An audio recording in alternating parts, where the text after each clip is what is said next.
Hello everyone, welcome back to the OneTalk podcast. Here with your host Ryan McCarthy. Today we are joined by Todd Jarratt.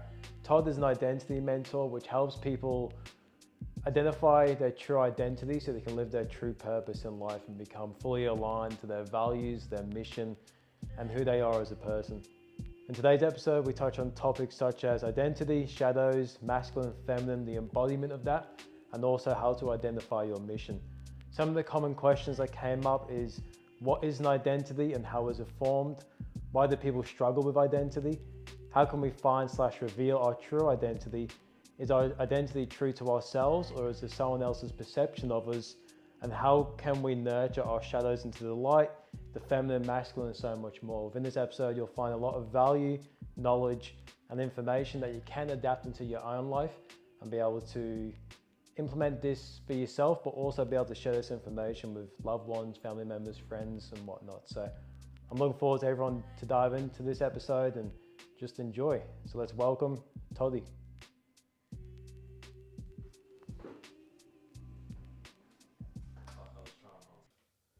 Welcome back to the show, Toddy. How are you, man? Epic, brother. Phenomenal. Phenomenal. I just want to say this is your second time around on the OneTalk, and the first episode, it went crazy with the audience and the viewers. Everyone loved it. It still holds a deep place in my heart as one of my favorite episodes I've recorded and even just listened back to as well. And as we're talking just before the podcast, it's about 5 weeks of the 2-year anniversary of the first podcast, which is unbelievable to know. It's been 2 years. I'm thinking of the journey we've both been on since then and the amount of knowledge and things and life we've experienced since then to now come back and do another episode makes me really excited to dive back in and get some juicy conversations flowing. Yeah, brother. It's, for me, that's, I was saying just before that's actually, of all the interviews of potties that I've been fortunate and so blessed to do, that's still my favorite. And the reason for that is, man, it was a marathon. Like, it was long. It was like 3.5 hours, 3 hours. Yeah. It was like three, I think it was around the 3 hour mark. And to me, that gave it, because I remember, with Rogan's, it was like the long ones. Yeah. We went into so many topics. And so a part of me coming today was like, where are we going with this? Like, I know we'll talk on identity, but there's so many things. So. Yeah. It's unreal, man. I just want to start off because within the last 2 years, I just want to ask, like, how have you been and what's been happening in your life, man? Well, where were we? From in a real summated version, if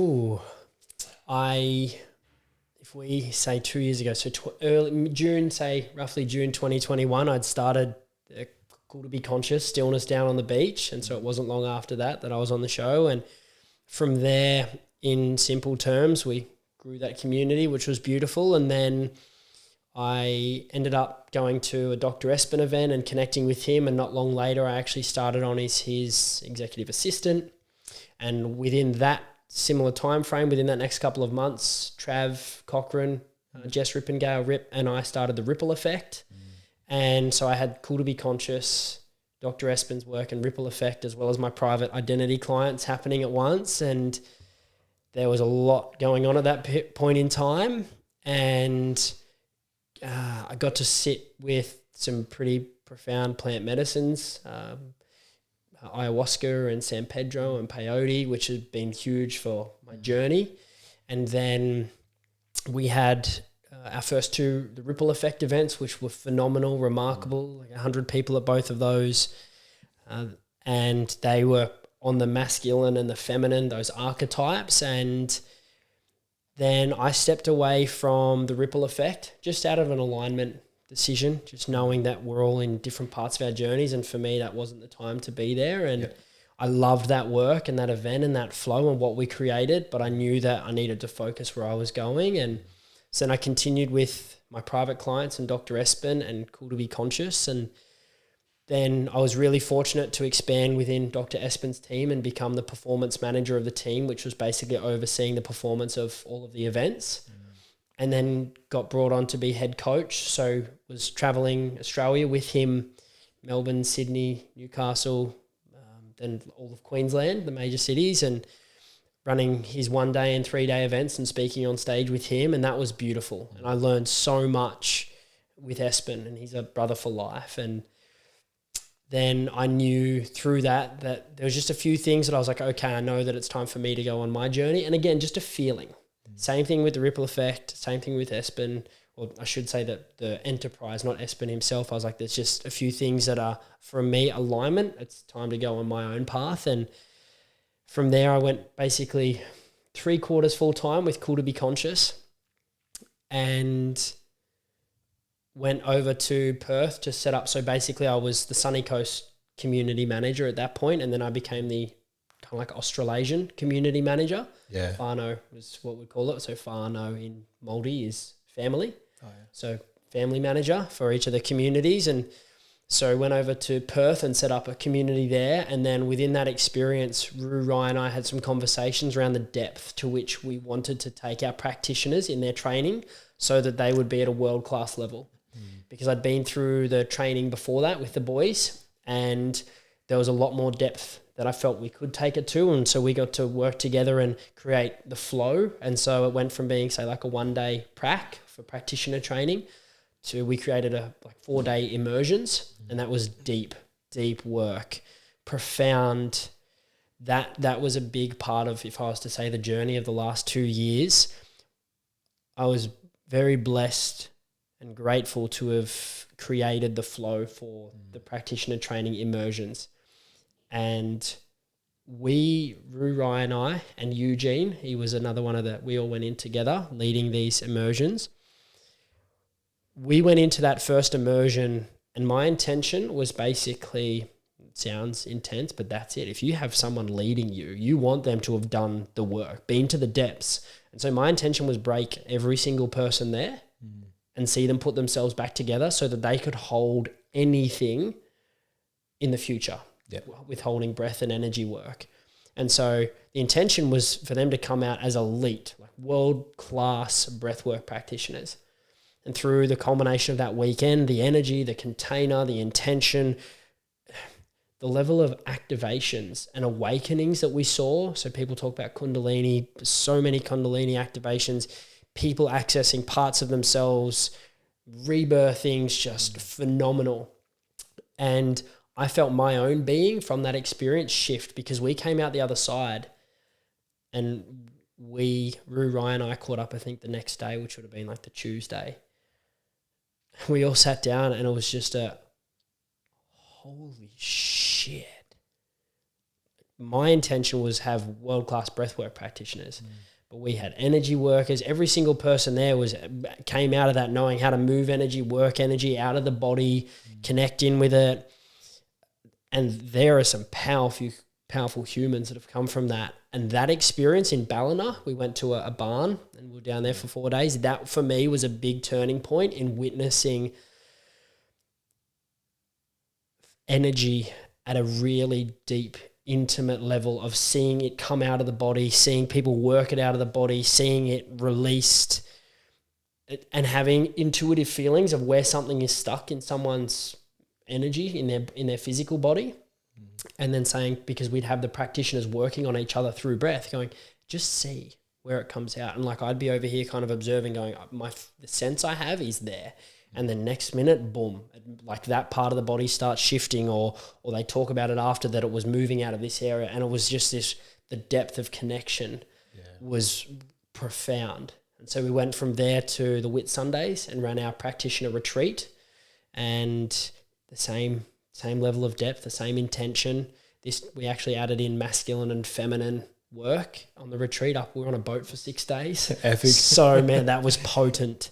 And again, more depth. Yeah. Just seeing what the human experience has available to it. When you're in a container where every single person there is already a breathwork practitioner, they're already working with energy, and we set an intention of how high can we go, how far can we take this over 6 days, and how deep can we take this work?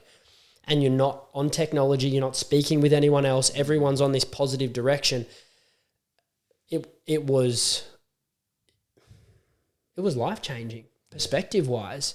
And so we came out of that, and then it was time to head to New Zealand and go and take our New Zealand practitioners through their training. And we went over there and had that, and that was beautiful. But really awakening to me, because I've always thought of New Zealand as the country of warriors. But what we saw over there, and this became aware to me through Rue, Rai, and Eugene, who were both all from New Zealand originally, that there's a lot of suppression over there. And to me, as an Aussie that hadn't seen or witnessed that, it was almost like their warriors, as in the All Blacks, or what they aspire to be in New Zealand, are so high that unless you make it, to me it seemed as though it's almost like, well, fuck, we can't live up to that, so we'll just go the other direction. There's no point. And it was almost like it felt to me like we're not enough kind of thing from the guys, and then the girls were kind of, we talk about little boy. We'll probably talk about this afterwards. So it's men, but really they're just little boys. And so women don't feel safe with them. So it was really interesting to witness the dynamic, not only at the immersion at the retreat training, but then also in public. Yeah. And then at the end of that retreat over in New Zealand, that was when Rue, Rai and I separated. So they continued with Cool to Be Conscious, and it was time for me to focus on identity. And then I had 2 weeks by myself in a van, and I primarily sat those 2 weeks in silence, driving around, being in New Zealand. And my intention with that time was to do some real deep inner work. I was blessed to be doing deep inner work with the boys every day that we were together, and we had a really intense couple of months. And then at that point in time, like little Toddy for me, my heart, my little boy, was still really hurt from childhood, and he'd been through a lot. But my intention in being in New Zealand was basically go and sit with all of your dark points, all of your hurt points, every bit of pain you can find in your body, sit with it. Because a lot of the time we'll sit and then we'll talk about it, or we'll distract with a phone or with TV, or going out and seeing our mates, or we'll go and see someone else to talk about it to get it up quickly. My intention was, how much can I sit with? How much discomfort can I physically be in, and just be in silence for 2 weeks by myself, not know where I'm going or who, like, didn't know anyone over there. And it was challenging, and it was, I wouldn't say dark, but heavy. And every single day I wanted to pull out my phone and message people, as it, like, I realized it's a distraction. Or I'd be intending on having dinner by myself by the beach, and then I'd see like a local pub. I'm like, oh, go sit over there and talk to it. No, don't go and talk to anyone. Keep sitting in it. And I realized, even at a subtle level, how much we're constantly attempting to distract. And so it was just sit in it. And the more I continued to choose to sit in the discomfort, the more I realized little Toddy, my heart, was going, you've actually got me. Like, you're going to sit here and be with me through this, because in parts, the parts of us, we have our head, our heart, and our gut. Our head will kind of like push everything away so that we don't have to sit in the pain. And it was almost like my heart's like, you're actually going to sit with me in this? And it was the first time he really felt held. And then I got to have a beautiful Māori healing on a marae, which was very sacred in that culture, and sacred to me, with a respect for New Zealand and the land, and some kind of energetic connection I have there. And it was two days later, I was supposed to be driving from Whitianga, to a small town, up to like, I think it was Cray Bay, northeast of like the Coromandels of the North Island. And I'd written out like in my phone notes all the places I was going to go in order logistically, so I was most efficient with my travel. Yep. And I drove through Whitianga. I knew where I was going. And this was after the Māori healing, and after I'd had some big awareness around blind spots I'd been having. And there was this part of me that was like, my head knew where I needed to go. And there was this little voice that's like, go back. I'm driving like, what? I'm like, no, I know where I'm going. I got my notes here. I need to go here. And it's like, go back. And I'm like, I'm not going back. This goes on for like 10 minutes. I'm 10 minutes out the road, and eventually it's like, just trust us. And I pull over. I'm on the side of the road like, what is going on? It's like, this feeling is so strong, like I was shaking at the time. And I was like, whatever this is, I need to trust it. And so I turned back, and that for me was like a turning point. Whereas like the first time I felt like I trusted my heart, or maybe my intuition, over my head. And there was nothing special about the place or where I parked. I went to sleep, But the next morning I woke up, it was like, and the way I've explained it to a few people, it was as though my body was like made up of a different material. I was feeling so much love and so much joy and just overwhelming gratitude to be alive and for what I was seeing and witnessing. And this is after what I'd been through health-wise, which I know we'd spoken about on our first episode years ago. So I already had a deep gratitude for life, but this was something else. It was just like, all I could explain it as was I was just feeling intense love and just a oneness. And that I realized what it was. I've actually got a photo and it's in my van on my little TV screen. I don't use the TV, but it's like my little reminder of the feelings and that I connect in with each day. And I was up at a Pedo Bay, and it was the day I realized that a couple of years ago, I hadn't even gotten to me, there's self-acceptance, self-appreciation, self-love. We have to go through the levels. And for me in early 2021, very early 2021, I hadn't even gotten to self-acceptance. But in one day, I chose to face what was like a big fear for me at that point in my insecurities. And I moved from self-acceptance self-loathing really. And I got to self-acceptance, and then I got to self-appreciation, which was huge. And then this day in New Zealand was, I guess the first day you'd said like, I actually loved myself. I was like, I don't need anyone. I don't need anything. I could just be here, travel around by myself, and like I feel full. I don't need to do anything. I just get to be this. And that was monumental in my journey. Yeah, wow. A shift in my being. And that's like when I said I just knew there was something I needed to turn back for. And it was like this realization of trust your heart. It knows. And so I came back to Australia, and the intention was to just be the next 6 months. Just get in my van, travel, don't do anything, don't launch anything, just be.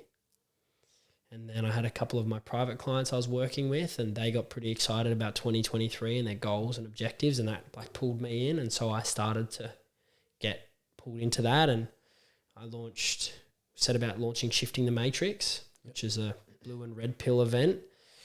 And the concept there is basically there's a lot of stigma between like if you're on the red pill spiritual side, you think that all the people that are earning money, career focused, financial focused, that they're a bunch of ego-driven, materialistic people. But then on the blue pill side, if you're doing well, you see all these other people over here, you go, they're a bunch of hippies, they're, spiritual woo-woo. It's like, what about purple? Like, what if you could have both, the balance? And so this event is about that, having speakers from both coming in so we can cultivate a balance. And launched that, and then put my full focus into the identity system, which is my mission and my work, and that's just about to launch. And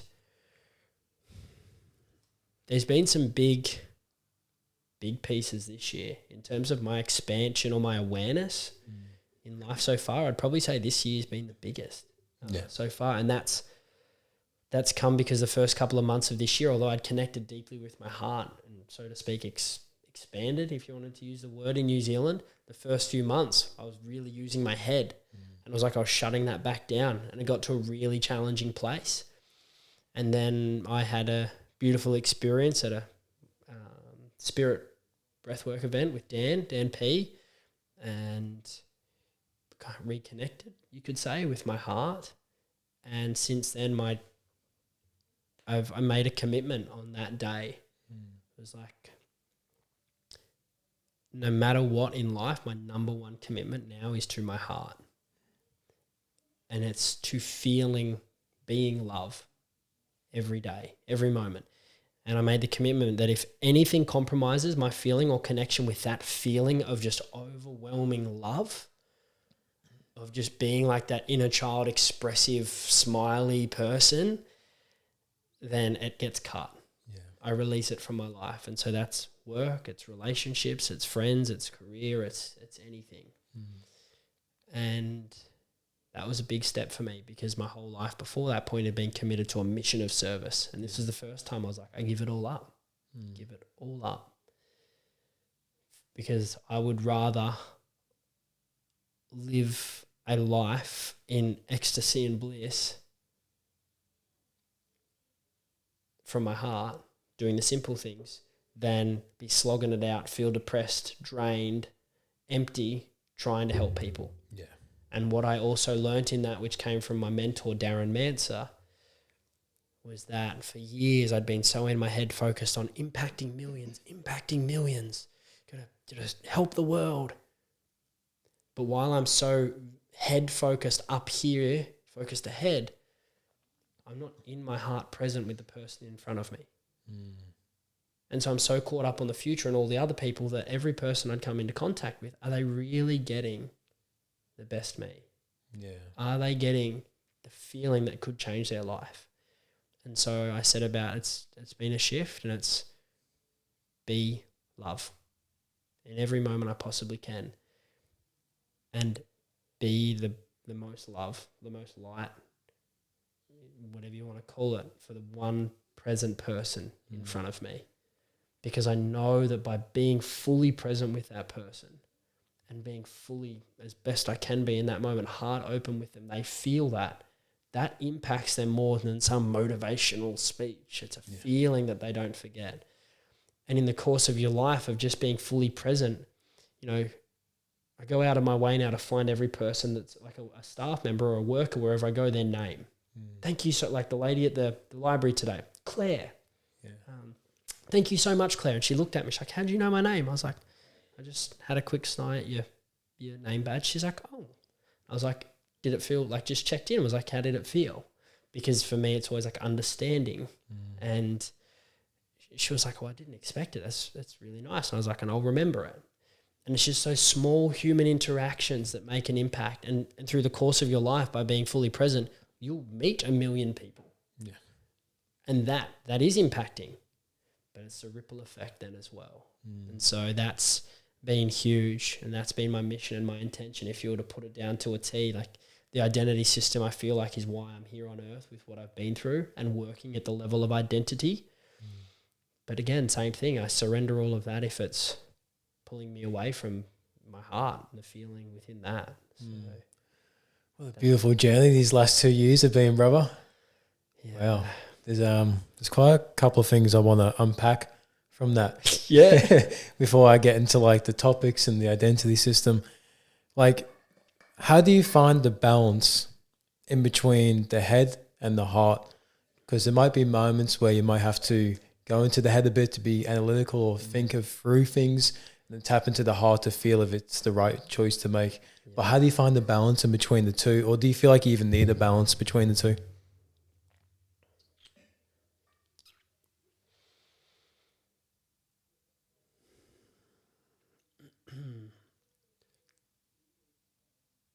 To me, there's 3 parts to us at this point in my journey. And this is what I call the identity guidance system. It's a part of identity. And for everyone I've worked with so far, it seems that they have, when you check in with like the little parts of themselves, they seem to have a little voice in their head, a little voice from their heart, and a little voice from their gut. So the thinking, the head, the ego, the mind, the brain, the analytical, the emotion, the feeling, the heart, and then the intuition, the sensing, the knowing of the gut. And at least at this point in my journey, like I've got a lot more to learn. Yeah. And continue to learn. Just at this point, it's a feeling or I guess what I'm witnessing with clients is that consistently, it's like when you can bring them into thirds, so they're all an equal third and they all play their even role and they work together as a team, that's when you're in the most flow state, synchronicities, guidance, ease. Yeah, and so for me, a lot of people use the head to attempt to make decisions, but they're going through it from an analytical point of like pros and cons, right and wrong. When our intuition, our gut knows. It knows yes or no, black or white. It's incredible. Yeah. And I was explaining before, I've had a client of mine, he's been deliberating on a decision for 4 months through his head because he's very analytical up here. And we're talking about it and I was like, okay, let's do this process. connected him in. And so there's a process to it, and they go through that in the identity system. But this point is, for me, I have Todd, which is my head. Toddy is my heart. He's like my little boy that just wants to fucking smile and give everyone big hugs. And then I have Toddy boy. He's kind of like this quiet guy that's just constantly observing. And Toddy boy is my intuition. And so with my client, I just got him to go through and connect down from his heart down into his gut. And within 30 seconds, he knew the answer to something he'd been deliberating from his head on for 4 months. And the reason for that is because our head, our ego, the mind, it's not really designed to make decisions as such. It's designed to protect us, to store information, to avoid pain and create pleasure, which is why we have a society that is, because we're so in the head, in the mind, that's, if we keep on this like wavelength for a moment, if we're in the mind and we're so up here and it's designed to crave pleasure and avert from pain, that's why we have instant gratification being so big in society and delayed gratification being so far off, because we don't want to go through the pain. We want the quick pleasure. And it's, and the brain is wired like that. So as long as we're operating the brain, we're fighting like an uphill battle. Yeah. And with that, the heart is the feeler. And so this is where, when we're a child and something happens where we experience an emotional pain, our like ego comes in and protects. It's like, okay, don't do that thing again, or don't say that thing again. Or if you do going to say, like, I'm going to get ready to attack, and we project outwardly. So basically any suppressed emotion that's within us, our ego, our mind is ready to protect the heart at any cost. And then the intuition for most of us is squashed out. And more frequently, it's a bit more challenging for guys to tap into their intuition, is what I've seen and found, than for girls, than for females. But yeah, it's that. If you were to come back around to the question, because you said that's why I wanted to go into the 3, there's a thinking, a feeling, and there's a knowing. And they all have a different role at different times. But I'm starting to feel as though the more we can get our head to just like chill, just be silent, allow the heart to feel, and then the gut to know, we're almost just like guided. Yeah. That'd be the word. And that's the coolest thing about, I forgot to mention, I moved into a van full time, which is like so the opposite of who I used to be. Yeah. And a big part of that is me connecting with the intuition. And because I'll finish up work for the day, I'll be at a library or wherever it is, and I'll go, where do you want to go, Toddy boy? And the head just chills, and I just end up somewhere. And it's crazy the synchronicities that have been happening. I'll end up somewhere, and then the person I've been thinking about's there, or an event that I wanted to go to that I'd forgotten about ends up like just little things. And I'm going, okay, thank you. Feels like everything's becoming aligned in those moments. And I relate with that a lot, because I had a chat with Trav a few weeks ago, and he was telling me to set boundaries around certain things, because I was telling him, like, I was so caught up in my head, but I knew the answer, but my head was trying to convince me otherwise. Yeah. And he got me back into my heart and into my gut. He's like, trust it. Yep. Set the boundaries that your head's confusing you on, and actually connect to yourself and make those decisions. Once I did that, everything else in my life just accelerated quickly, like in terms of growth. When I started to put my focus on the things which I knew I needed to do. Yeah. That's how powerful it is to be able to connect all 3 of those pillars. Yeah. Is there like a process people can do to be able to connect that? Or how did you feel like you've connected those 3? Man, for me, this stuff in relation to identity specifically has just come, that'd be the word, like through a flow. I haven't gone out to try to create it. It's kind of come to me. But in terms of that process with the identity and the guidance system, it kind of just flowed in, because I was doing at that point in time a bunch of years ago, I think 2020, when I was in healing physically, I was doing some inner child meditations, and I was kind of connecting in with the heart.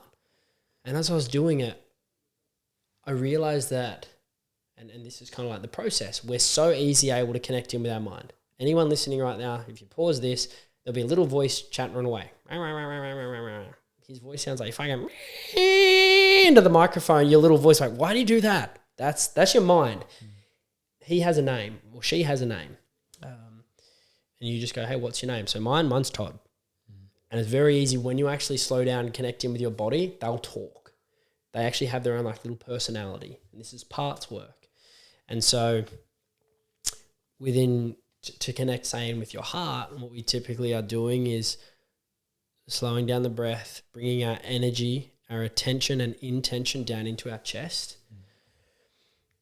And then we'll say to people, like, go back to a time in your life when you remember as a little child, being a little girl or a little boy, when you were just smiling and loving and happy and joyful and expressive, and all you want to do was skip around or like high five your friends. And I'm just watching people and they're sitting there from this like dumpy state, and then they're like, shoulders will start to move, this little cheeky smirk will come, I'm like, there they are. And I'm like, okay. Now they've connected for a moment with that sense of inner child, which is their suppressed heart. Because the heart is primarily like that little infant, the kid that just runs around so lovingly. Yeah. And once they connect in there, what we typically find is they're almost in like a room, kind of like a jail cell, because they've been locked away, and like, you can't, don't show your emotions here. Like, you're not allowed to respond back there. Boys don't cry or whatever it is. Girls aren't do this. That this little child, say for me, Toddy, the heart,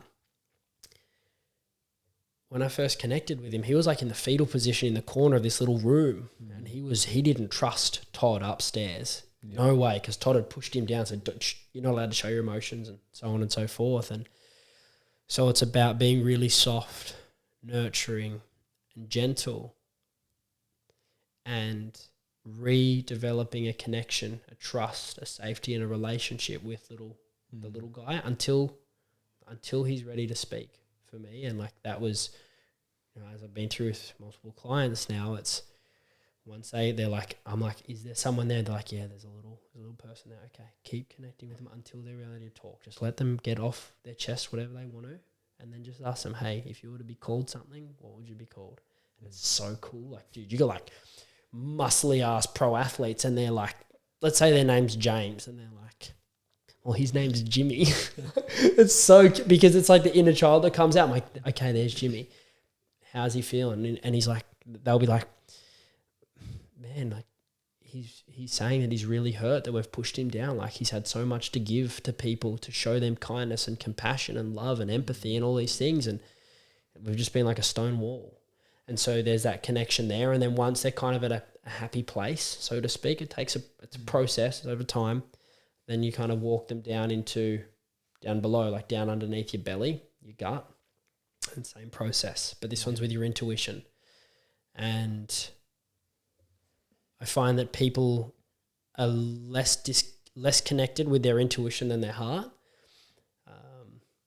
Because a lot of blokes like, what the fuck's an intuition? Like, what's that? Because it's been beaten out for so long. Yeah. Or at least with their heart, it's kind of closer because they can feel shit or whatever it is. And so, yeah, that's a summation of a part of the process. And it's once I've witnessed it so many times and implementing it now with myself. When I connect with someone, my intention is constantly like, who's talking? Is it Toddy?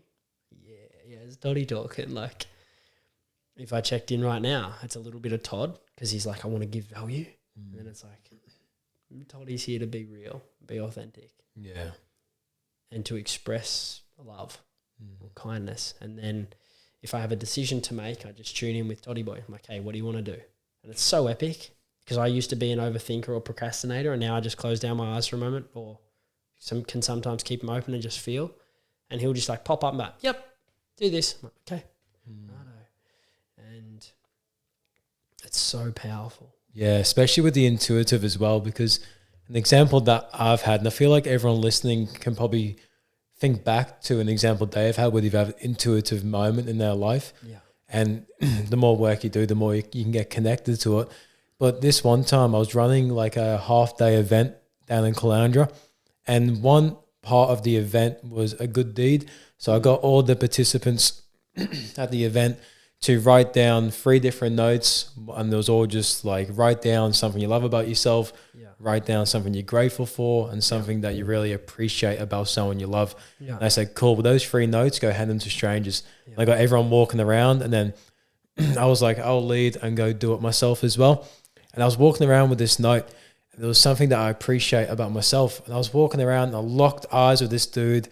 And when I saw him, like my mom was like, he doesn't seem approachable. But my gut was telling me I have to go speak to him. Yeah. And my mom was trying to talk me out of it.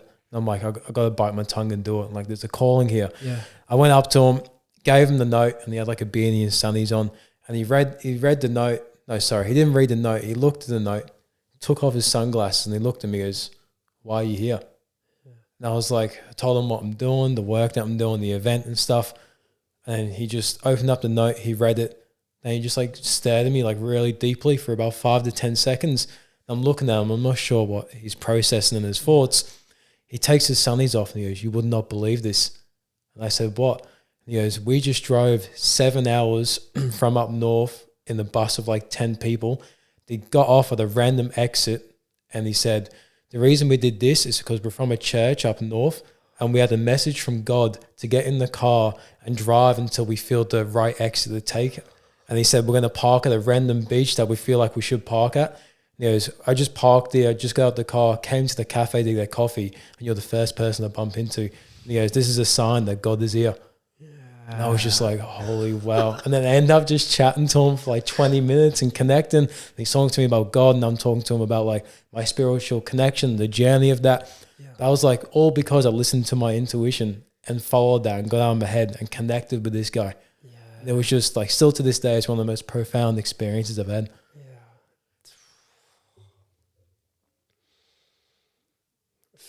For anyone listening that hasn't read the book, The Celestine Prophecy, write it down now and then go and get it on Audible or your audiobook platform, or get it as a hard copy and just start to notice things like that's one of those synchronicities. Yeah, I'm going to check that book out. Yeah, oh man, I'm not going to share anything on it because I don't want to give anything away, but basically go and fucking read it. Yeah. And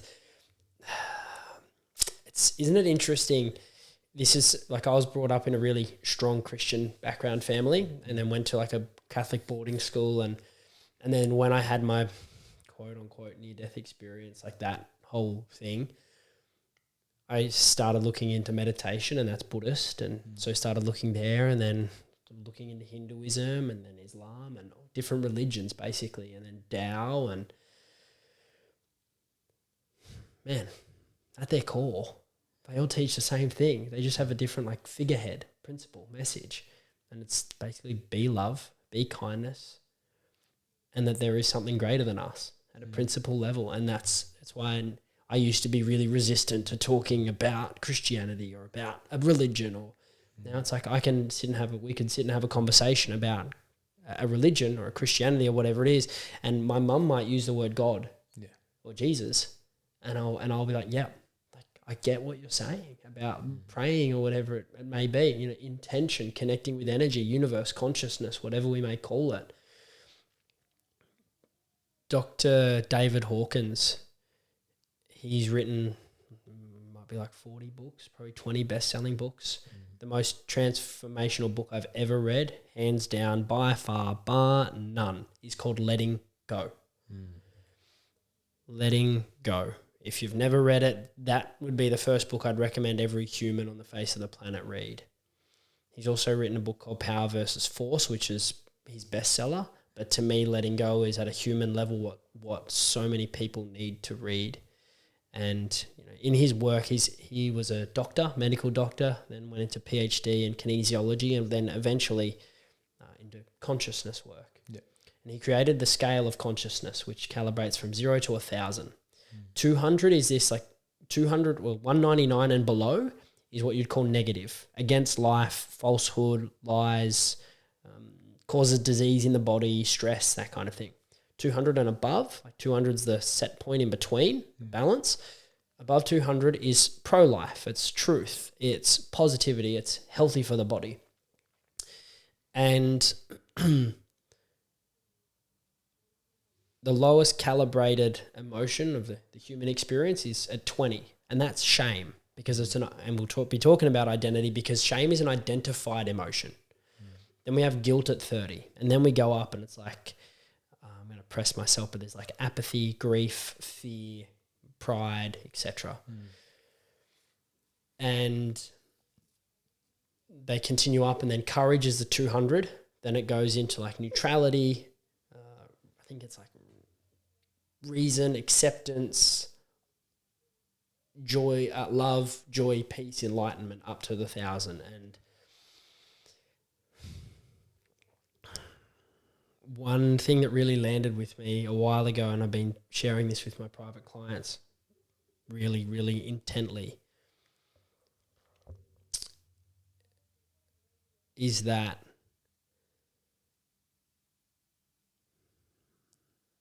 when you go through scriptures, the Bible, the Bhagavad Gita, the Quran, like all these different religious texts, they speak about this all-pervading consciousness or God or entity, whatever it may be, and they all express it as being unconditional love.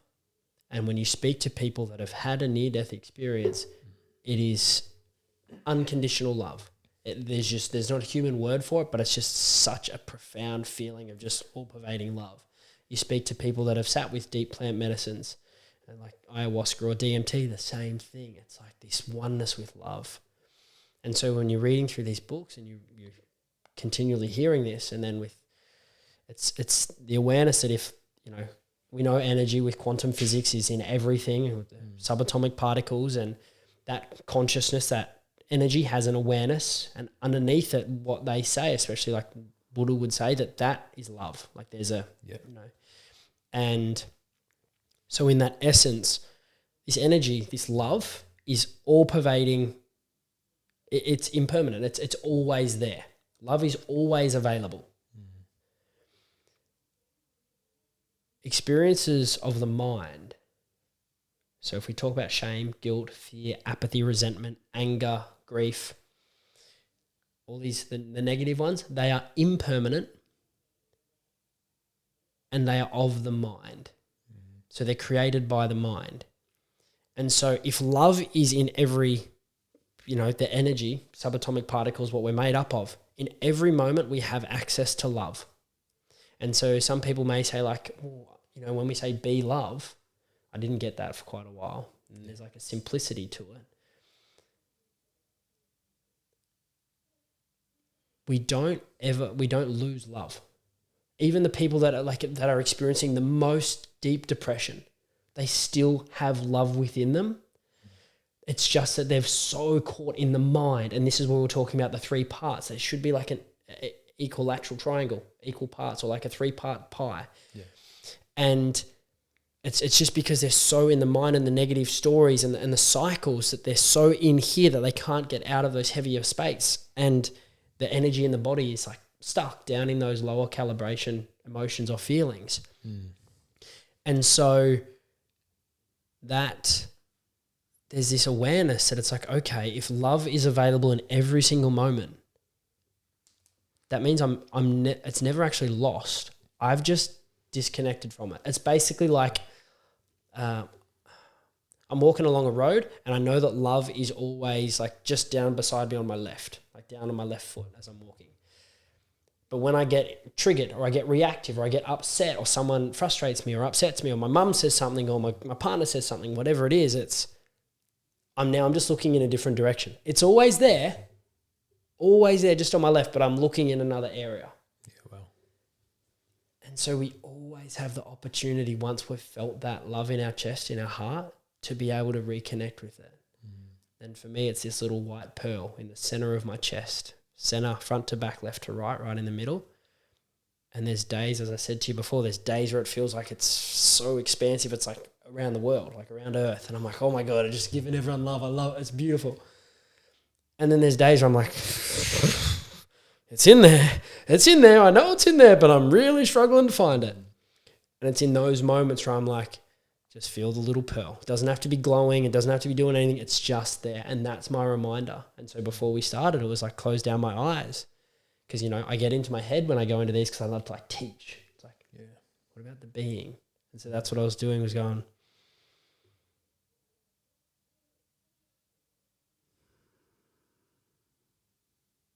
like, there it is there. Yeah, that's so powerful, because I know a lot of people would relate with that, like some days you feel like you have all the love of the world, and there's some days it's a real challenge to find it.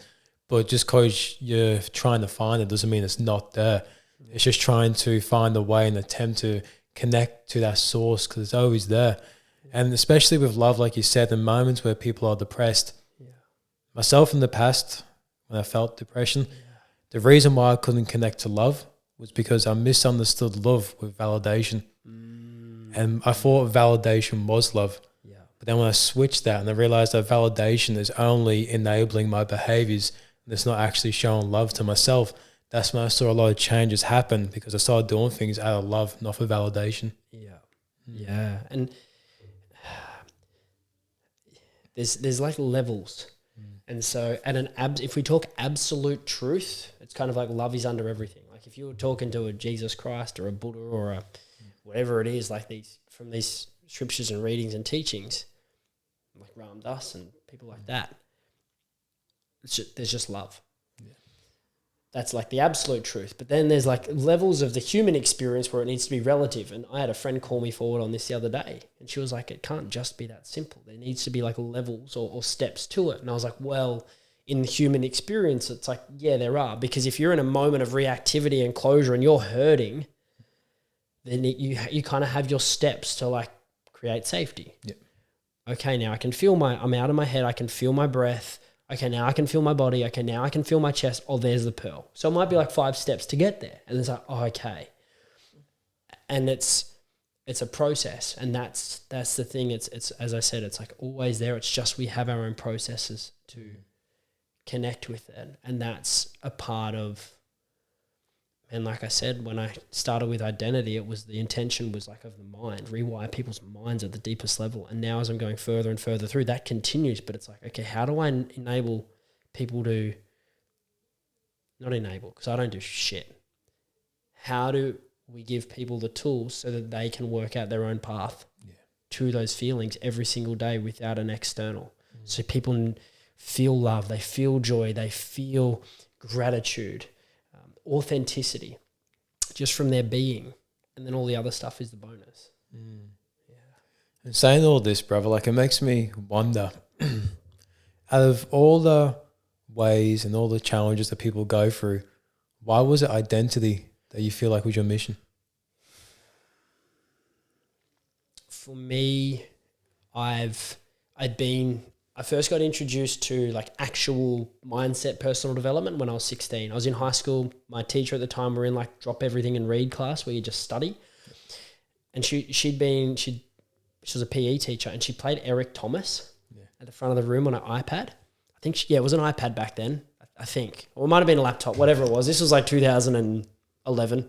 And she played if you want to breathe as you want to succeed as bad as you want to breathe, then you'll be successful. And I remember I'm in the back of the room doing my study and I hear him start to talk and he's like, there was this rich guy and this young, and he wanted to learn how to become rich. And he said, I'll meet you at the beach at 4 a.m. like that part. And I was like I was like one of those hunting dogs. Like, what is this? And I went to the front and I was like, who is this guy? And she told me, and I just started YouTubing and just listening to this guy constantly. And so like my journey of the ego started then. And then around 18 is when I started going to my first NLP events and personal development. And so there's just many years of going down that path, learning about how we change our actions, how we change our habits and our routines as behaviors. And then you get into the level of changing your beliefs and shifting your limiting beliefs into empowering beliefs and doing that. And then you go down a bit deeper. And then I was learning from Tony and DeMartini around values and values being the determinants of our life. And I was like, wow, okay, I've learned all these things. And then when I nearly lost my life and I was down in Victoria and I didn't know who I was, I had no sense of direction, clarity, purpose in my life. And I kept asking myself, at this point, I didn't know anything about identity. I was so lost, and I was like, all there is to me, to this guy that used to be, the university lecturer and trained world champion athletes and mentored allied health pros, all the external stuff. It's like, I've got a rental property in Queensland and I'm in the care of my parents in Victoria. Nearly, like I'm basically a vegetable. like, who am I? And I kept asking myself for weeks and weeks, and ended up being months. Like, who am I? What is this? Like, what's this all about? What's the point of the human experience? And then one day, after many months of deliberation, and I express this when I present on identity now, actually, how I came to realize the power of identity and create the identity system, which to me is the tool for identity. So I created it selfishly for me to recreate my life from the ground up. Pardon me. Burp. That there was a day where I was sitting in my meditation cushion, like there's a photo of the room where I created the identity system. And I remember sitting there one day, and I'd been going through like letting go of labels, because I'd identified with labels through the autoimmune conditions. I'm letting go of those, letting go of words around I am healing, because as long as you continue to heal, you'll never be healthy. And something dropped in one day, and it was like, you haven't consciously changed your actions, your behaviors, your beliefs, or your values. And your whole life is turned upside down. So that means there's got to be something underneath it. There needs to be a deeper root. And for me, it was realizing, because then that voice came in again, who am I? And I was like, holy shit, it's the I. It's identity. My whole identity's been stripped away. And when that happens, your values are depleted, your beliefs are diminished, your behaviors are changed, your actions are changed. And that's when I realized, at the core of the subconscious mind, at the core of the human experience, our ego is our identity.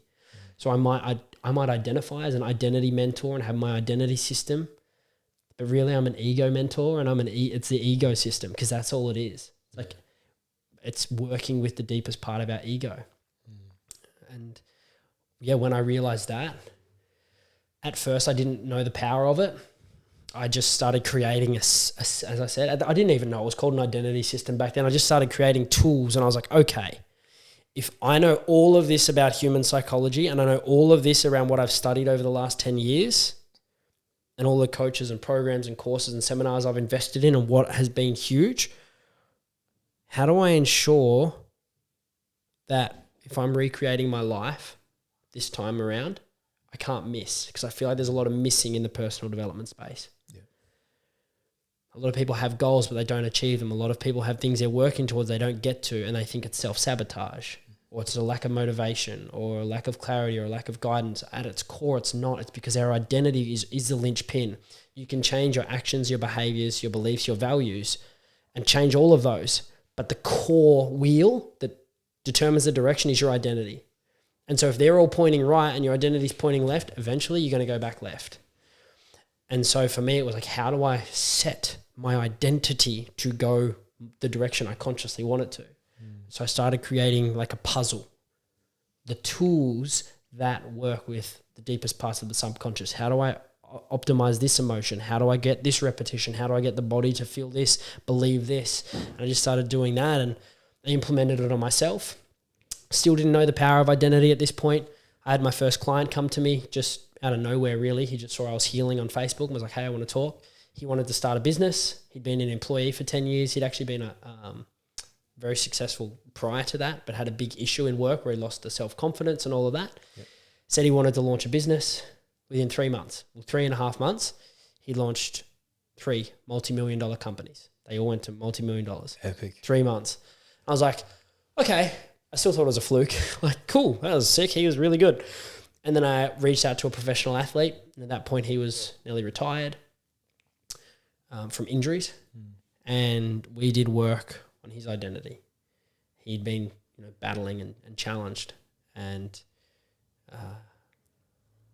he just kept checking the boxes and making the gradual progress. We knew it wouldn't be within 1 year, but he got second in the championship that year, third in the other championship. This last year round, he's won the title, and he's now winning the other title. So he's like world champion and on his way to another. And I'm like, okay.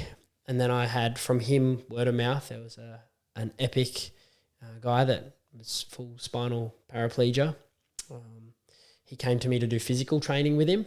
And I said, look, I'd be doing you a disservice if we didn't do the work at the level of identity. We did no physical work, no physical training, just breath work and identity work.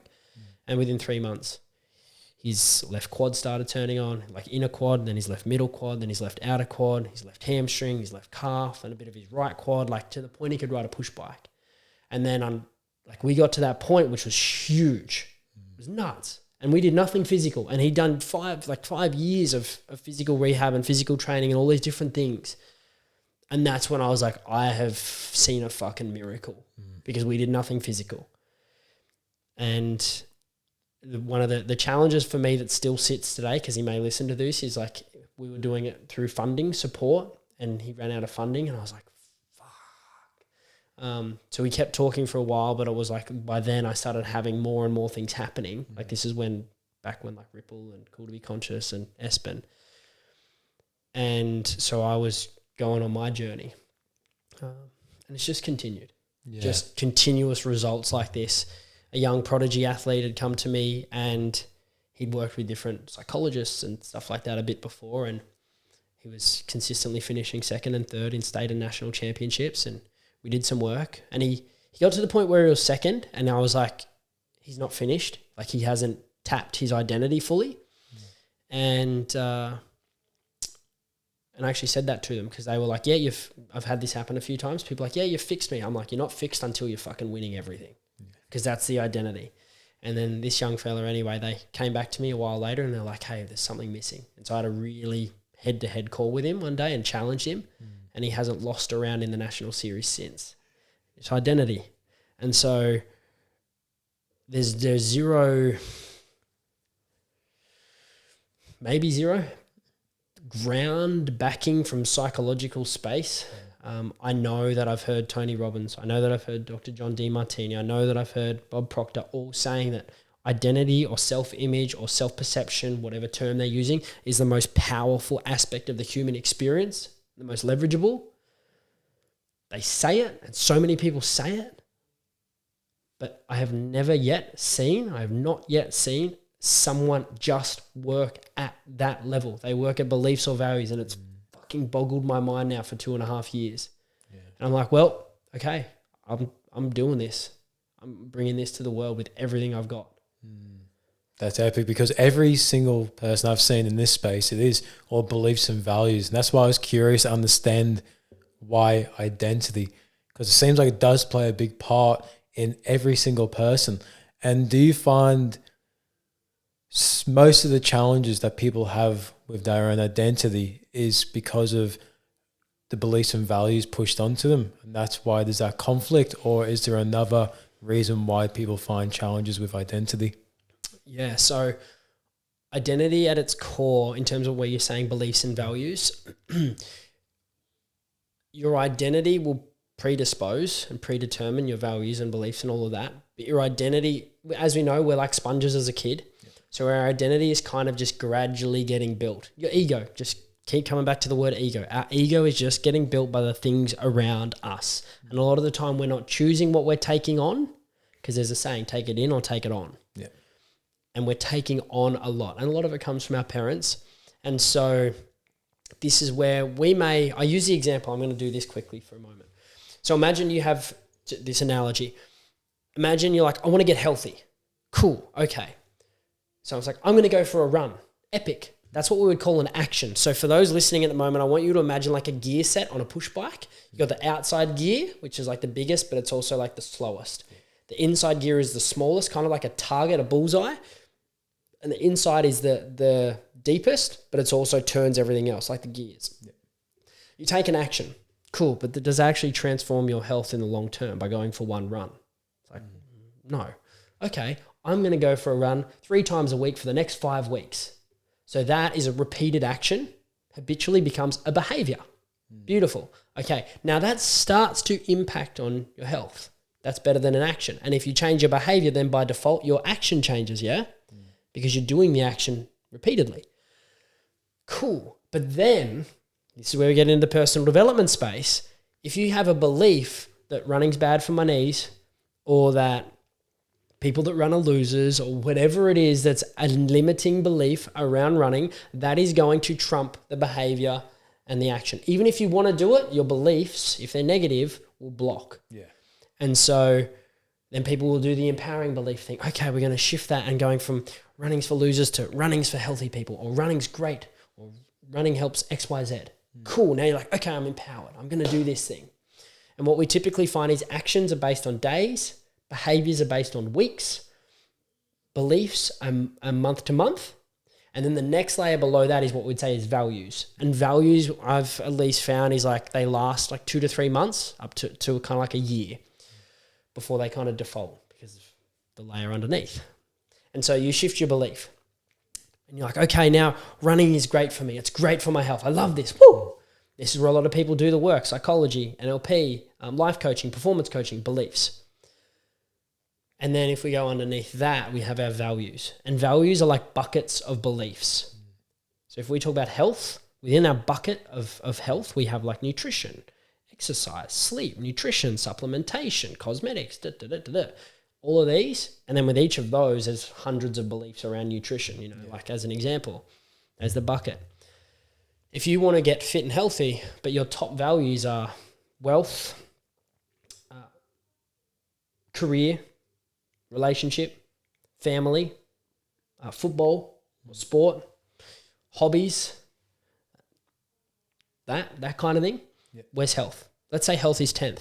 That means in terms of, and we know this from Dr. John DeMartini's work, Tony's work, we will fill our life with the things we value most. Yep.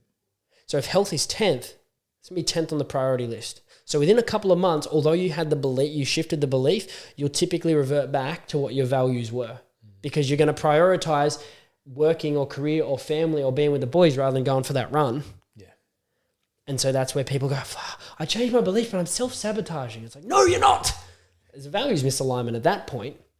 So then it's like, okay, cool. I now put health as my number one value, which is where a lot of people do that work. And it has merit and it works. But again, I'm looking for what's most efficient. Yeah. The deepest root tool. Like I'm not going to be picking off the stems. I'm going for the roots of something. And underneath that is if you change your value to, okay, I value, like my top value here is health. But your identity is I'm a lazy fat slob. Or, you know, you've been told as a kid that you're just a gamer, or that you're a loser and you're no good at sport, or that you're a couch potato. Or for me, it was like I'm chubby, like I'm just weak and inadequate, basically. That deeply rooted subconscious blind spot, that value shifts. Yeah. And it's usually around that 3 to 12 months that people revert back and they're like, fuck, man. Same thing. I see it very commonly in finance, and that's been a reflection of me. I'm like, because I'm still going through the work. You don't just fucking check the boxes and done. There's new layers. And so I've done a lot of work with my identity and all these things. And the one that I've found wants to tick back most has been wealth, finance. Yeah. And so I've been really intentional this year. My whole identity intention is around wealth creation, wealth literacy. So that I'm changing my thermostat, my identity with money, so that I know it lasts. Yep. And so as you can see there, like if someone's, you know, we're going from a run to weekly to empowering our belief to putting health first. If our identity opposes all of those, and that's the deepest cog, they will all gradually come back.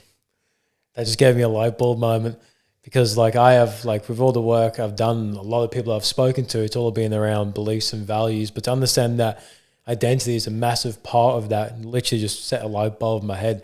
Because when I first started this podcast and we're talking before the episode, it was just like I was flowing in and out of doing it. I was taking it serious, but I wasn't dedicated. But it aligned to my values and beliefs. But, you know, like I didn't identify as the podcast host. Yeah. I didn't identify as in someone who can interview and hold that space. Yeah. But then when I had that moment at the end of last year where I was like, no, I'm owning this shit. Like my identity is a podcast host. And as soon as I embodied OneTalk on all of my socials and embodied OneTalk podcast as my identity, like I just saw so much change happen. Yeah. Because I feel like that is long lasting. And then that can also bring you back to align you with your values as well. Yes. Yeah. And to touch on that with, like you've made that conscious decision.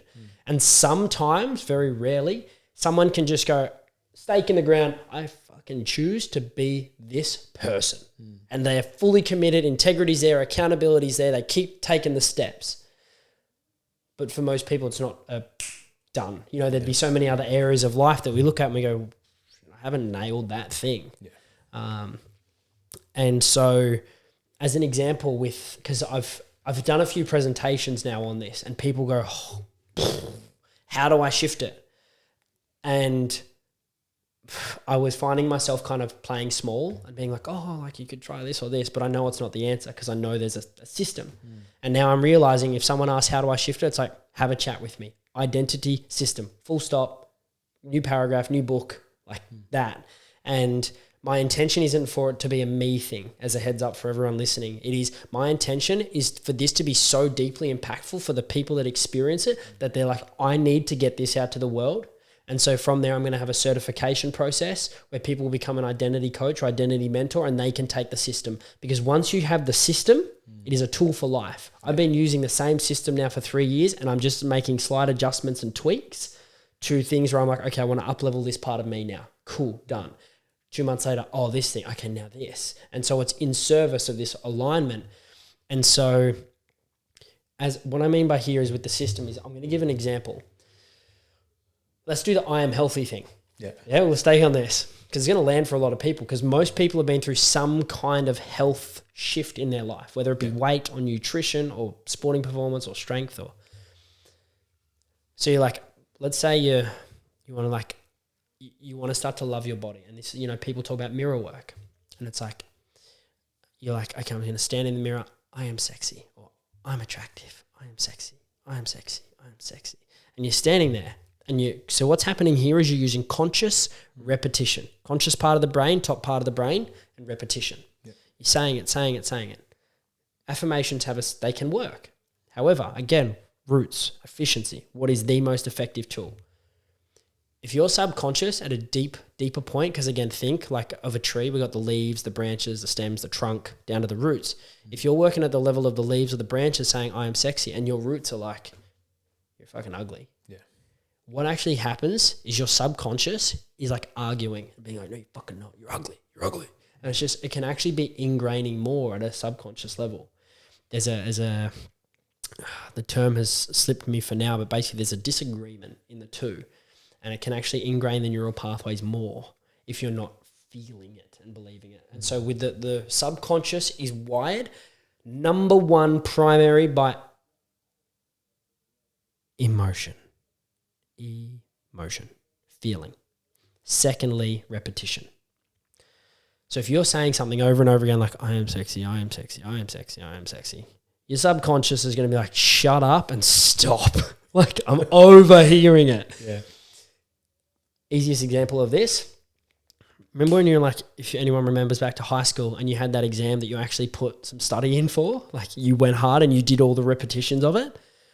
That was me in like a year 10 school certificate. I did so many practice exams. If you told me to go back and remember like question 3, I'd be like, fuck. Yeah. But if you told me to, like, let's say for a parent, go back and tell me what color the doors were of the room of your firstborn child, or for me to tell me what the surgeon looked like that told me I had 24 to 48 hours to live, bro, easy. Because emotion is wired into our subconscious because of the, again, ego, protection, pain or pleasure.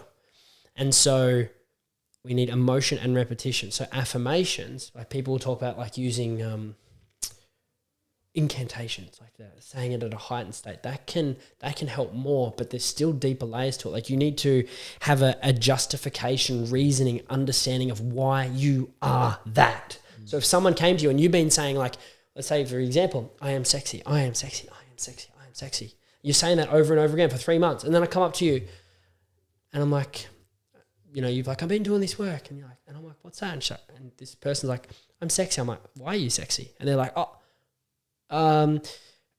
because I've been saying my mirror affirmations. It's like, if you can't tell me straight away, you don't actually believe it. There's a moment of pause and dissonance, and that's your subconscious not knowing the answer. So it's not rooted in deeply enough. That why. Yeah. And so the why. And people can, like, you'll be able to read about those. They're called lofty questions, where you ask a why. So you turn an affirmation statement into a question. So rather than I am sexy, it's like, why am I sexy? Because then you're going through the process of because of this and because of this and because of this and because of this. And it's more powerful than affirmation. But this, like as I've learned, there's still so many other steps to rewiring the identity. But that's an example. So I'm not telling people, like if there's affirmation people on here, because I used to be, and there's still parts that they apply. I'm not saying that they don't work. They do, but it's like if I can drive from here to the sunny coast and I can drive in a forklift or a Ferrari and I want to get there quick, I'm choosing a fucking Ferrari. Yeah. So it's like, what is most efficient? Well, there's most efficient, and that why piece is so important because that why does enable the emotion to come up and connect to it as well. Yeah. It actually arises that because when I've spoke to people and even with myself in the past, when people told me to do like affirmations and I'd do them, I'd just be writing them down. They just feel like the most pointless thing ever. But then once I started to dive into Eckhart Tolle's work and learn presence and meditation and the power of now and all that, I started to realize how to actually connect to myself and then do it as well, implementing the why. That's when I saw the actual shifts happen. But then it's like efficiency, right? It's like things to an extent. So at the start, when I was getting really into affirmations, when I felt the connection and the embodiment from it, I was doing it every day. Then I saw if I was doing it every single day, I felt like I was limiting myself to certain beliefs. So I felt like if I spaced it out more, I gave myself more room to actually process. That makes sense. Yeah. And again, what's key here is you can be doing the why and getting clear on the why. And let's say, for example, it's why am I healthy? You know, using that. And or we said, why am I sexy? Either one of the two. We've been going down that path. If you're going through that, but you don't have it to other things to tie to, it's almost, think of it this way. Actually, it's the puzzle piece without the other connections. If you're looking to create an identity, let's say for those that have seen the marathon continues sign that we have here in the studio for Rye, let's say you've got the why I'm healthy. That's like one piece in the center here that says there. But that's just floating around. And without marathon continues, the flags, all the corner pieces, all that, it doesn't actually make up a picture. It doesn't make up an identity. You've just got one floating piece. And so this is what I realized is and this is where I was disappointed, was I was playing small by going, hey guys, go and research lofty questions. Because to me, I was like, well, I don't want to be like, you know, it's the whole selling thing. At that point, I was like, I don't want to be selling people to the identity system or like go there. And I was like, that's the fucking answer. So stop giving them the little one piece when there's a whole puzzle here. You just need to get out of your own way. And that's when it was like, I identified with this is who I am. Identity system is the mission. And so it's knowing that there's all the pieces come together so that it's structured in like a rooted in way. Where it doesn't kind of just float around about this is a part of it or like, okay, this is why, but it's not anchored in with other actions and other process and other things that amalgamate to be like, I'm so certain of who I am. It's like a jigsaw puzzle. Multiple things create the one picture. Yeah. And do you feel like a signal for us to be able to identify our identity, do you think a signal is that how we perceive other people and how we perceive the world is a reflection on our identity? So you're saying like, could we get an inkling of our identity based on how we see the world as a projection or a reflection?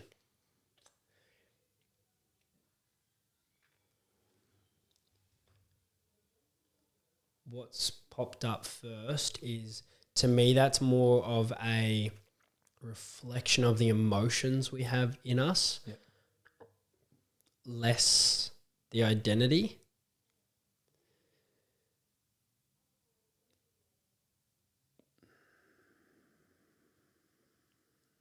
Yeah. But that also then comes down to blind spots, because you could be telling yourself that you're a kind person, but you got a lot of anger suppressed. And so you're like doing your best to be kind. But then when someone cuts you off, someone pushes in line, someone's late, someone doesn't do something right, and you're like, fucking hell, or like you lose your temper. Are you being kind right then? It's like, And so this is where it's like, to me, that's more of a projection of what's still within the nervous system. And I know Hawkins talks about this. I don't recall the distancing. There was a word they have for it where, and it's in psychology, where your projection of the world, view of the world, is just an expression of the emotions that are kind of like suppressed in you. And as you empty that bucket, as I said before, it's like, this one actually came to me from Darren Manser recently, was like, we can't have like a bucket of what we've experienced in life, all this anger over the years. And as we do the work and we're learning how to consciously release and all of that, we're kind of like slowly pouring out of the bucket. Now remember, if anger is impermanent, it's just mind-made, there's that thing that's eternal that hangs around all the time, it's love. So as you empty anger out, something has to, it's like refills. Yeah. Gets refilled with love. So as you're just letting out and expressing or releasing anger, there's less and less of it, and so something else can take its place. And I think releasing anger is so important too. I think a big misconception about anger is that it's a negative emotion, but it's just how you project anger, which determines whether it's positive, negative, helpful or unhelpful. Well, I would definitely say how you use it, and again, relative. Yeah. Do we need anger to be strong? No. Do we need anger to be able to defend ourselves? No. Do we need anger to be able to fight? No. Is it an easy way to tap into a felt sense in the body of like, I'm strong? Yes. Is it, again, we're talking absolutes and relatives. In a relative human experience, it can serve. Do we need it? I don't believe so. I feel as though I could go into a warrior energy and not be angry. I could just be expressing physical strength. Yeah. And that could be courage rather than anger. But again, you've got to release amounts of it, copious amounts of it for me to be able to feel that kind of thing. And that's still a journey. Yeah, that's so interesting you said that, because even like fighters and boxers, they have to eliminate anger, but you have to build up the courage to be able to be in that combat. Like you don't need anger for these certain situations in life. Yeah. It's just like sometimes it can be like an injection of fuel for it, or it could be like an energy drink, but you don't need an energy drink. Yeah. You have that energy within you already. Yeah. It can just be an enhancer for things, but then that enhancer can then have side effects, right? Yeah. It can bring negative effects into your life too. Yeah. Yeah. How many MMA fighters or boxers do you see like at the start of a fight? Not at all. Like they're objective, they're centered, they have a mission and an intention. You know, as Mike Tyson said, everyone has a plan until they get punched in the face. Yeah. But they've got a plan. They're not using anger. To me, that's like the little boy psychology of like, I'm in a school fight, someone's picked on me, I'm angry, I just unleash. And that's where we have uncontrolled rage. And that's like the shadow, because I know you wanted to talk about some of that. It's kind of like segueing in. That, yeah, that's an unhealthy expression in a lot of cases, even for women as they do more work with their masculine and their dark feminine. They don't need to get angry to protect themselves. Yeah. As you remember from, from Ripple Effect, women can just stand there with an energy and it's like, whoa. Went through that a couple of days ago with some private clients in the Goldie. I wanted to really share something just then, because when I was at the Ripple Effect as a participant, that exercise that we did where the women stepped into that energy, the woman that was facing me from however many meters away, within like 10 to 15 seconds, my vision of her started to change. Yeah. And I saw her as like a strong goddess. Like I was actually seeing this with my own eyes. Like she completely transformed. I was like, am I wigging out? Like what's going on? But then I just like took a deep breath and just wanted to see it for what it was. And I knew it was serving a purpose. And when I saw that, I saw the amount of strength that women have. And that was such a powerful moment for me. And when you mentioned that just then, it just like light bulb moment and took me straight back to that time. Yeah. When we say like the strength that women have, for a moment, if we tap into like the archetypes or the quadrants, when I say quadrants, what I'm talking about is male and female are a sex. Yeah. Masculine and feminine are not sexes. It's an energy that we both possess. Masculine, structure, analytical, left brain, thinking, processes, all of that kind of thing. Strength, power, like rigidity, planning. Then we have femininity, which is left brain. It's creative. It's flow. It's openness. It's emotion. Spontaneity. So between the two, and then you can just think for here, like force, flow. And then we have light and dark. Now, there's a lot of people that have the perception that dark is bad. That's just a societal conditioning, and I'll explain why in a moment. But light, just think more spiritual, more energetic, more consciousness, more like fourth dimensional and above. While dark is more physical, ego, mind, three-dimensional experience in this human body. And so when you kind of make them into a quadrant, if you go, most spiritual is light and feminine, flow, connected, surrendered. Most material is dark masculine, the warrior. It's very in the physical body, and so you can see there's a polarity there. And so then by default, light masculine and dark feminine are kind of like more in between. And so one thing that we've come to realize through this work is that actually my projected belief at this point in time is that, again, absolute truth, we are all energy. Yep. Within energy doesn't know if it's a light or a dark or a masculine or a feminine. It's just an energy, like it's just an awareness. But then within this human experience, we make meaning of everything. And so we want to have stories and beliefs and project all these things onto it so we can. And so within that, underneath is energy. And then on top of that is the quadrants. Now, we have a primary that we kind of default into most. Let's say, for example, for me, like I'm between my light and dark masculine. Pretty like when I'm around people and in like day to day, I'm very light masculine, like smiley, hey, going? Hope you're having a great day. Or like, I trust you're amazing. Then when I'm get shit done, I'm in my warrior. Like it's go time. Let's hammer this. But then so I can, it's like you can flow. Beautiful. That means there's less resistance and less blockages. But then if someone said to me, hey, go and be in your dark feminine, if we use an easier example here for like go and be really sensual, like physical body, connected, flowing with your body. 6 months ago, actually probably like 10 months ago now, no way. Like, whoa, that's not what blokes do. That's weird. And so I was like, oh, there's a block.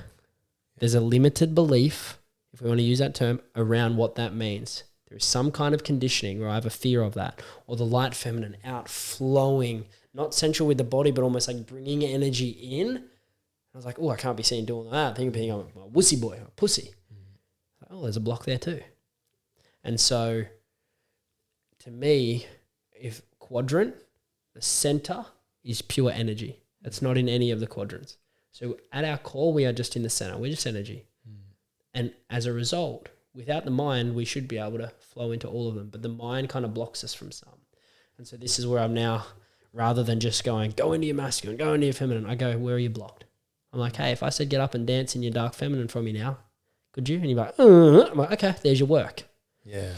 Or for a woman, can you get up and like just yell at the top of your lungs? No way. Okay, there's your work. Yeah. So it's where we can't go that our work is. Kind of just like where our fears are.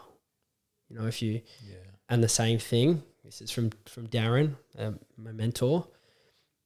He's actually someone you should have on the potty. Yeah. He's a wise man.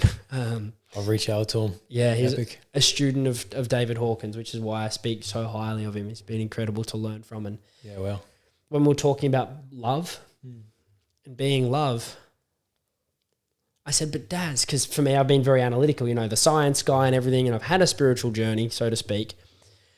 But I'm going, but Daz, like, how do I know you say, like, just be love, Toddy. Like, stop trying to think about it or do the habits or the routines or the practices to cultivate more of it. Just fucking be it. I'm like, but how do you be it? And I had so long trying to work it out and doing all the things to be more of it. And one day, I wouldn't say one day, over a period of time, it kind of clicked. And I was like, oh, connect with that feeling, just be that feeling. Oh, okay. But there's steps to sort of connect with the feeling, yeah, and then make it more routine or more consistent. And he said to me, and I fucking love this, he said, when I asked the question, how do I get someone to be love if they've been so disconnected from their heart for so long? He said, get them to go back to a time when they felt love in their past, because we've all felt love at some point. It just might be very disconnected. Get them back there. Once they're feeling it, righto, that's it, done. They're feeling love. Cool. Tick the box. And then I was like, well, then how do we get them to feel more of it? Because they could do that every time. But I was like, what about triggers and reactivity and all of that? And it was so simple, bro. And for you listening, it's so simple, but it's so profound. He's like, get them to write a list of all the things that they don't yet love. Or like he said, like get them to write a list of all the people they don't yet love. Put that at the top of their list and start and learn to love them. Because what will then happen is all the things that pull you out of love, you now love them. So there's more love, less hate, less anger, less resentment. Yeah. Wow. Simple. Same thing.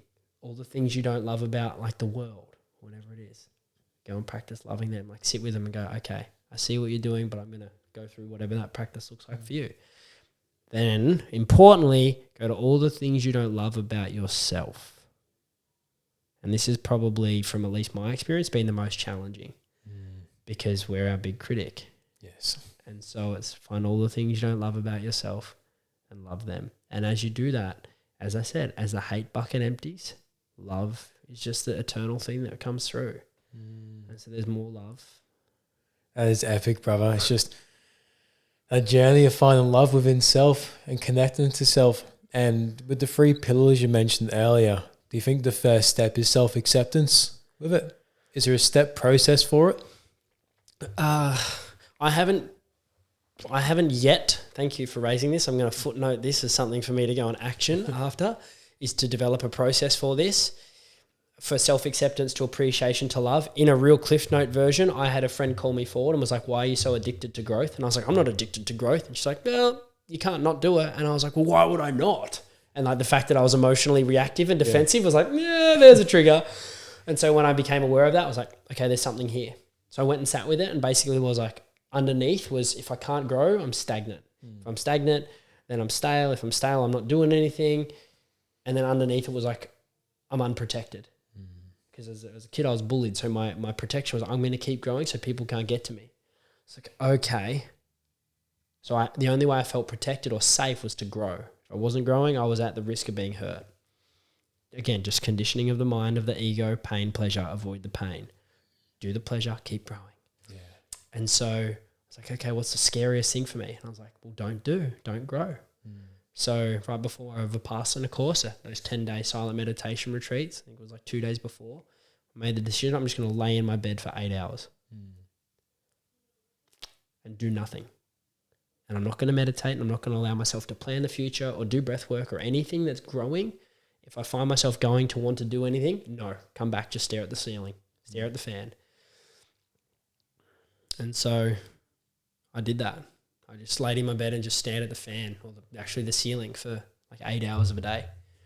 And the first 2 hours, man, it was nuts. Like that little inner dialogue, that inner voice, that inner critic, as Melissa Ambrosini would call it with the women, is like the mean girl. He was just like, what I realized underneath was the big story was, if I'm not growing, who is Todd Jarratt? Todd Jarratt is a little boy that's weak, vulnerable, and inadequate. That's the story I'd made as a 10-year-old boy when I was bullied pretty intensely. And that's what was coming up. I was like, you're weak, you're vulnerable, you're inadequate. You're weak, you're vulnerable, you're inadequate, you're a piece of shit, you're lazy, da-da-da-da, you're out here, you're losing, they're winning. And it was just self-loathing, like self-hatred. And I was like, whoa, it's going to be a long day. And this was probably like, I'd say this was probably 20 minutes in. And then as it continues and I'm laying there, going through, and it's just like kind of like, I guess it was like emptying the cup, getting it all out. And around the 2 hour mark of listening to that voice going on and on, there was like a pause moment. And I can still remember, I was like almost like startled. I was like, what the fuck is that? It stopped. And then it was like, your housemates aren't like ripping you apart. The world hasn't stopped. Your parents don't care. Your clients don't care. No one actually cares that you're doing this right now, that you're not doing anything or growing. And I sort of went through this and I was like, okay. It's like, you're still alive, you're still breathing, it's all good, you're not growing. You can just be. And so the next maybe like hour and a bit was kind of like this process of accepting my being, not my doing. So I was actually coming into self or being acceptance. Yeah. Like, whoa, this is new. This is intense.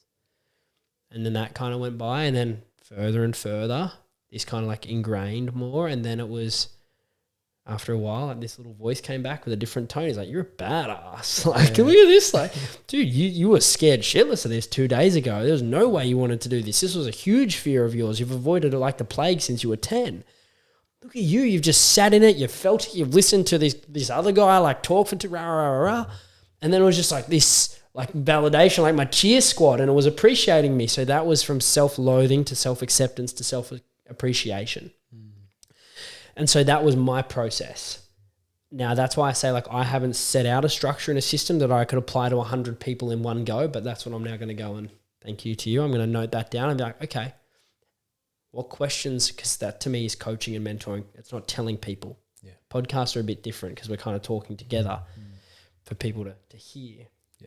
But when it's coaching and mentoring, you don't tell. You ask, because every single person has their own answers, their own awareness. If I tell them all that your beliefs are this, they're not all the same. They're all so different. But if you ask the question, what do you feel is an example, what do you feel is the belief that holds you back most? 100 people, 100 different answers, but they all have their big breakthrough. Yeah. And so I'm going to go through and work out. I'll probably check in with little Toddy boy, and he might guide me.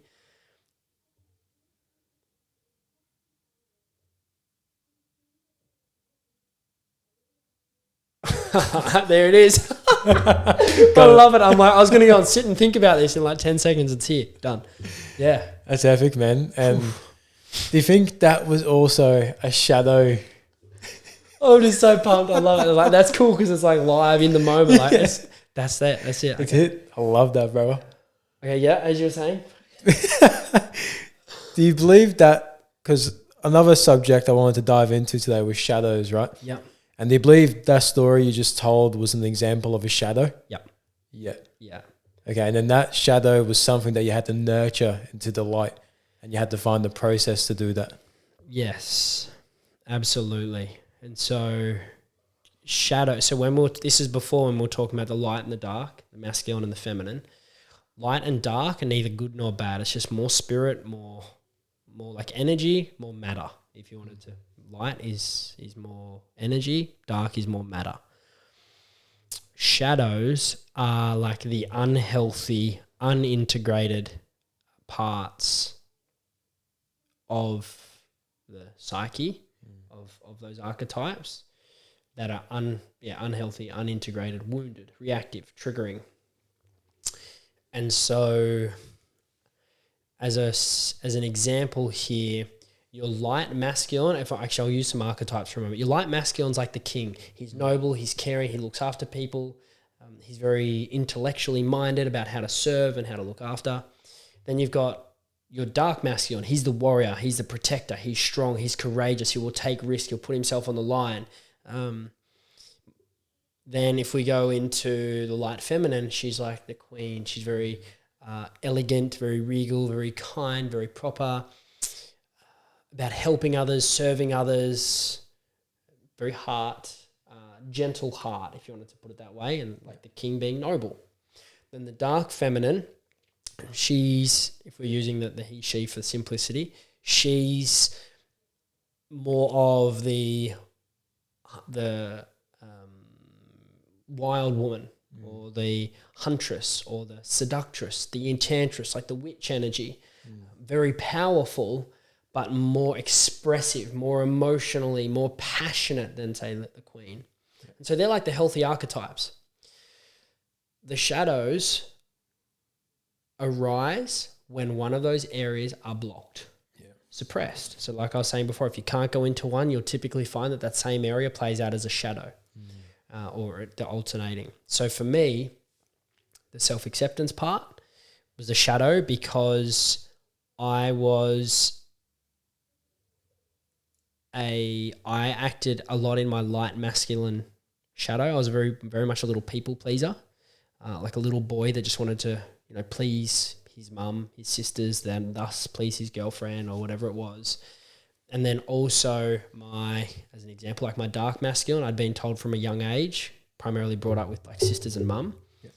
Dad was around, like we're all together, but he was working a lot and away a lot. So I was told, like, don't show your anger. Women see it as violent, dangerous. They don't want anything to do with it. You're scary. And so I suppressed all my warrior for many years. Yeah. And so for me, my dark masculine would come out as like, he wouldn't come out very often because he was suppressed. But when he did, he was like because basically suppressed is like they keep getting pushed down, building. You're like pushing it down and then it explodes. Yeah. Like a volcano. And so for me, it was uncontrolled rage as like a teenager. I never hit anyone, but I punched my van and punched walls and stuff like that. And the part of me that was a shadow in relation to self-acceptance, self-appreciation was that as a kid, I just craved the love of my dad and for mum to tell me she was proud of me. And the way that I would get that from them, get pleasure, was through achieving. Yeah. And the same thing, the way that I would protect myself rather than through my dark masculine of setting a boundary, I'm like, don't fucking pick on me anymore. Or why are you, if I knew the awareness, why are you picking on me? Do you have something that's hurt within you? Yeah. If you're a 10-year-old kid and you had that awareness, like, damn. But so my way of protecting from my dark masculine was I'm going to be a warrior in my work. But it was obsessive. Yeah. And I was addicted to it because I couldn't let it go. Otherwise, my guards were down. Yeah. So it was shadow, 100%. Yeah. Do you think in times in our life, shadows ever serve us?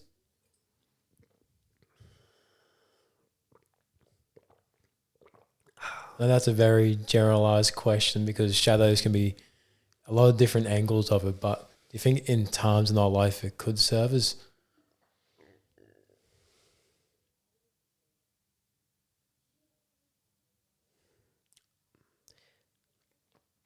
I'm going to say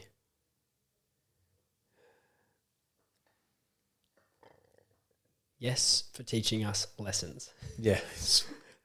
To me right now, I'm attempting to go through scenarios where a shadow could be of service, but from the understanding from my head and then the inner standing within my body from experience, they're all coming from a place of hurt or lack. So they all come from a place that's calibrating below 200. And so that's negative. It's anti, like it's not healthy. It's not pro-life. So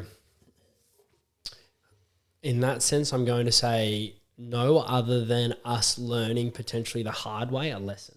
And in that way, like sometimes, yeah, the bigger the, as we say, the bigger the pit, the bigger the purpose, the greater the pain, the greater the passion. Yeah. So if we keep acting out in our shadows for a really long time in a really messed up way, and we get to the pit, we've got to dig ourselves out. And it can, for some people, it can become their purpose because they've felt so much heaviness from it. Yeah. And that'd kind of be like, for me, I had to lose my identity and go through those experiences with my health to be so passionate about it now because it was so traumatic. Yeah. Yeah, that would be me. It's just for a lesson. What about you? I agree with you. I think, especially with the trials and tribulations I've been through, and when I have moments, because I used to have the identity that I always seek challenges, but then I saw that as a way I was negatively motivating myself through life. Yeah, I wasn't getting anything from a positive source. Yeah, so I had to flip that script as well.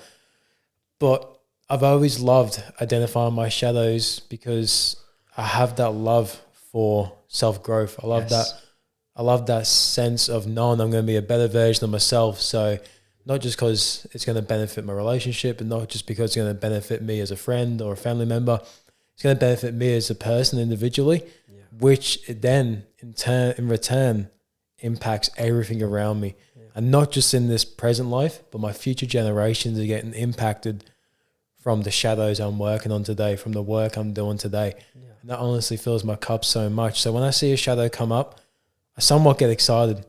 So I'm like, now I've identified you. Let's work together and overcome. Let's put the light onto this shadow. Yeah. And for me, when shadows come up, I see it as something I want to work with rather than something I want to run away from. Yeah. Which in the past, if I ever saw a shadow, I would sprint to an instant gratification or a light switch in that sense to try and put a light quickly on the shadow to hide it, which was drugs, which was alcohol, which was partying, which was doing all these things, which was just a quick light switch. But instead, I needed to nurture it into the light. And now, through my own journey, through the marathon, I've been able to figure out that when shadows come up, it's beautiful because this is where my growth is going to come. And this is where I learn. Yeah. Yes. It's kind of like a ratio. You know, if, well, the vision that's kind of there is, imagine you're 50% healthy and 50% wounded. You know, 50% consciousness, 50% ego, like, you know, reactive shadow, and 50% light. If we use the easy analogy of light and dark, half your body is light, half your body is dark. And a lot of the people in the spiritual community, and this is without me being a guru of like a monk, you know, that because I'd love to go and learn from them, go and be with them. That'll come in the future. That's exciting. I'm gathering they can focus just, you know how they talk about people like, it's all love and light. Yeah. I feel like they probably can because they've probably removed karmically all of the dark. So they're just focused on that upward trajectory. But if you're 50% light and 50% dark in terms of the light and the shadow, and you just keep trying to focus on love and light, love and light, love and light, you're not actually addressing the other 50% that continues to be the shadow, continues to be the dark. So you're constantly made up. And then while you're focusing on that, and one of your triggers gets hit, you're like, go into your shadow. And you're like, And I use it as the example, and this is actually a better way to do it rather than light, is that imagine you've got a wound, an open wound on your arm. And basically like it's open cut, skin's open, blood's open, whatever. And then you're like, well, that hurts. So you just put your sleeve over it and you pretend it's not there. You can't see it. No one else can see it. And then like, sweet, yep, pretend it's not there. Ignorance is bliss. I'm all good. And then someone comes up and they go to give you a hug and they pat you on the arm and you're like, it's like, whoa, or what's that about? You're like, no, nothing. I'm all good. And then, you know, someone else comes to give you a high five and they tap you on and you keep getting triggered by this thing and you keep projecting it onto them and they're like, what am I doing wrong? And that they don't know. And you've also kind of forgotten that there's something under there. You're just like, people keep just pissing me off or hurting me. What's going on? And that's like focusing on love and light when there's wounds. That's such a good way to put it. And so then it's like this, the awareness, what you just brought up is then when you want to look at it and do the work, do the real work, that you go, there's something under there. You pull back the sleeve and at first you're like, I don't really want to look at that. And I actually had this on a call with a potential client today. She signed up for the identity system. We were discussing this exact thing. And I know she'll listen to this. I'll send it to her. But hey, tune into this part. You remember this.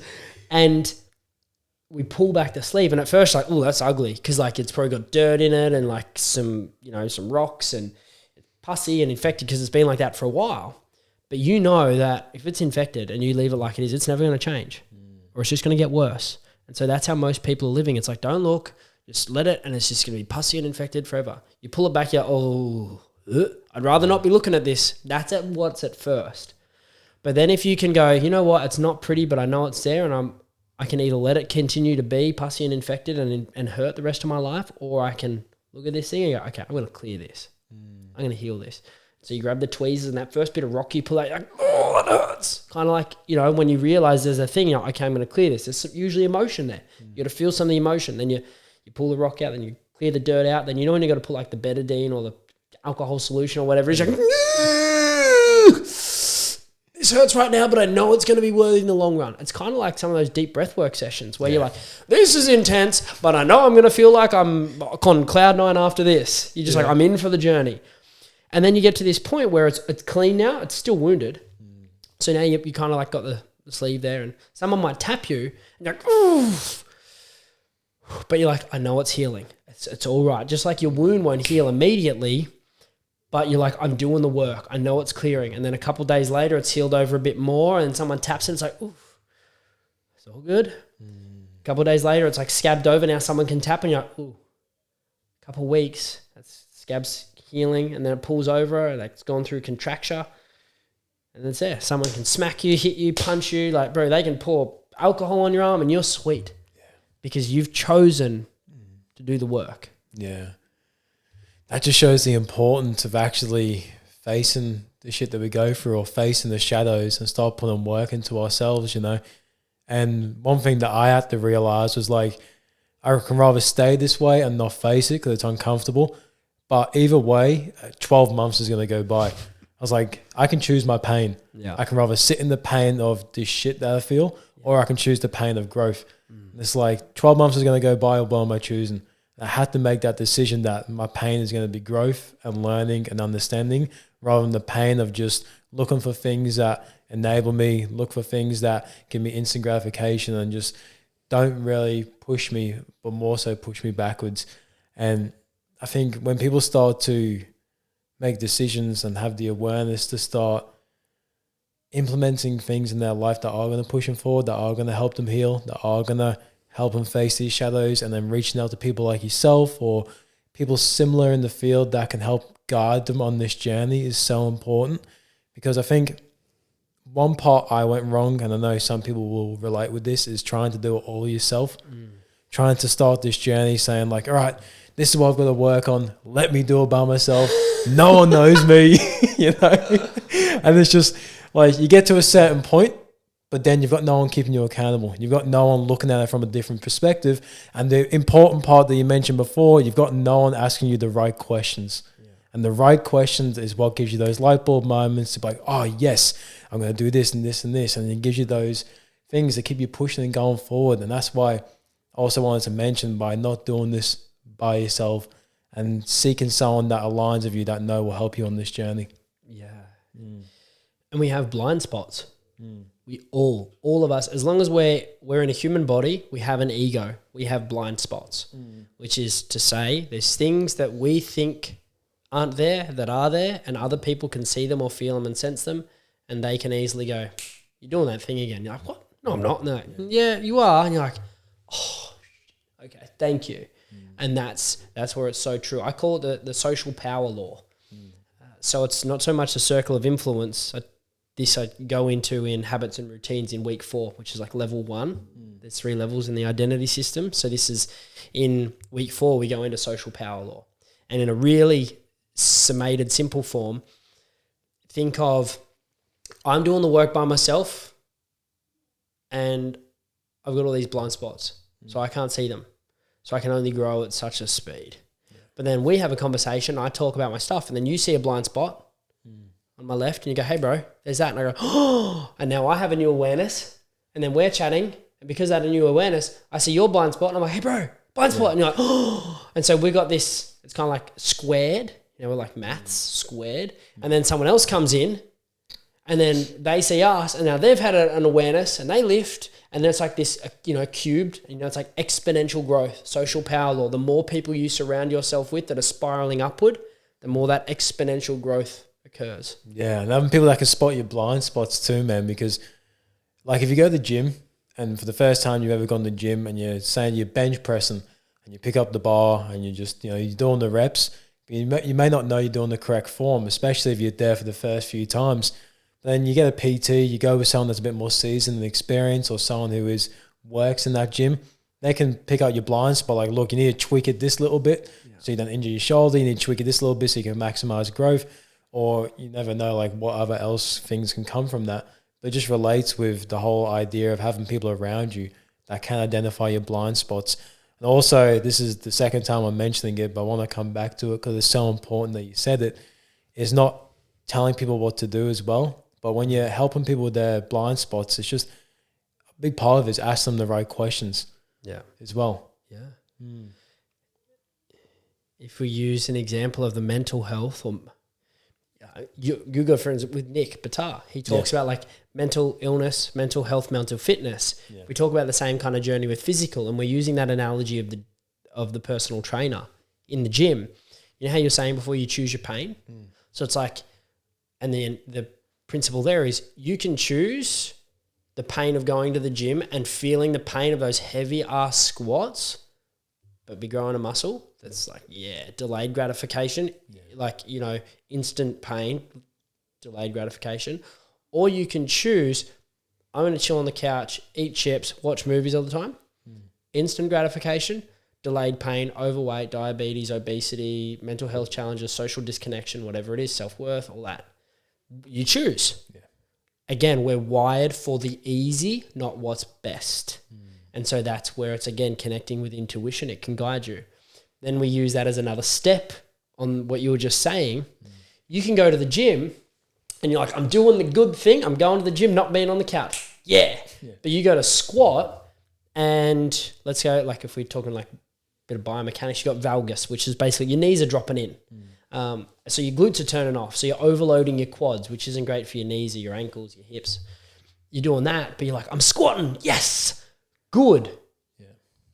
Maybe even great, but not world-class or exceptional. And that's where it's like you're on the personal development journey, doing it, trying it by yourself, and I say that specifically for a reason. But if you had a coach there or a mentor there that knows exactly what they need to be looking for and hitting those blind spots, a decent coach would be like, hey, your knee's dropping in. You got knee valgus. You need to push your knee out. Yeah. That'll sort your glutes, and then you'll load from there better. But if you had a coach that goes, where do you feel something's off?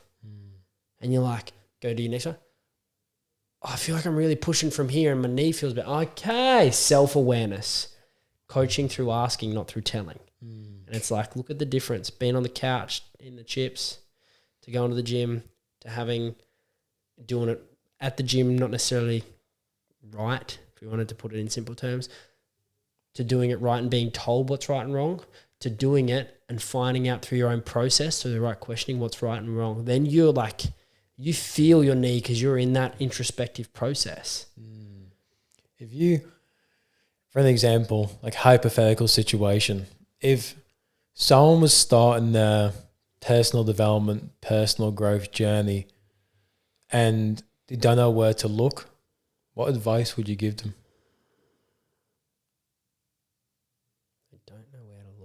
Yeah, so let's just say I wake up tomorrow and I'm like, I really want to better myself. Like I want to do this. I want to go to the gym. I want to, level up my mindset. I want to learn my emotions more. And they want to try and do 100 things at once. And they're trying to rush it.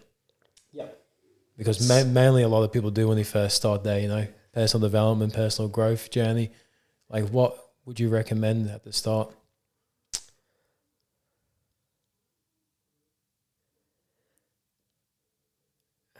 I'm just observing my ego, trying to give the little, just do this or just do that, kind of like the lofty questions. Number one answer that I must give now that is in complete alignment with me is identity system. Send me a message. Yeah. Because it is set and structured in a way where there's level 1, which is just 4 weeks. It's introductory baseline, conscious and subconscious mind, mindfulness compared to mindset, breath work and meditation, habits and routines, and the subconscious development, like giving them the content plus then the coaching on them so that it's embodied, experienced, and then there's embodiment actions with each part. So you're actually experiencing them day to day in between the coaching. So it's like the baseline. So someone that's brand new on the journey can go there. And so that's better than me telling them about, go and use the Insight Timer app for some meditation, or go and do the 777 breath work over here. Because then they're kind of like that and they're like, where to next? Yeah. But when you're in a container like that, where someone can start at that point and they have a mentor that's like, what else do you want? Where else do you go? And you're in that intimacy of that relationship where they're there to support you and answer all your questions, done. And then there's level 2. So it's, there's levels to it. But then basically then that goes into behaviors, beliefs, values, quantum, presence, awareness, meaning, all of those things. So it's deeper again, but it's like once you've gone through level 1, you're ready for level 2. Yeah. Level 3 goes to identity, and that's the core. But it's like, if I said anything else, I know I'd be just doing it from a place of not wanting to be seen as promoting my own thing. But I'm so I have to be past that now. Yeah. Because it's, man, if Fred Hollows didn't get out of his way for eyesight, how many people in the world would still be blind? So you've got to be able to get out of your own way. You got to own it as well, what you do. Like if I have someone who reaches out to me around the challenge, I also send them a podcast episode of the OneTalk. Yeah. I've had so many diverse guests come on. Yeah. It really does come back to owning it, because then that comes back to the identity. Yeah. Right. This is the app. We said it before, like this app. If you're listening to this episode right now and you found any value at all out of this, any part, please share it on your stories. Please send it to someone that could get value from it. And rate and review it as well for Ryan.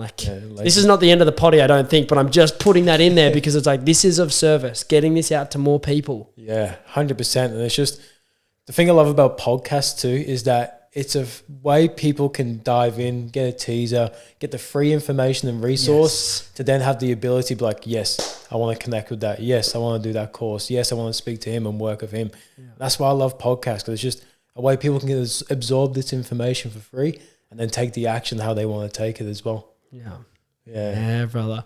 I know we said before this podcast, because last time me and Toddy did the podcast, it was over 3 hours. And we're like, we won't go as long this time, but we're creeping up to 2 now. Oh, I didn't even look. And that's so funny because I just said this won't be the end.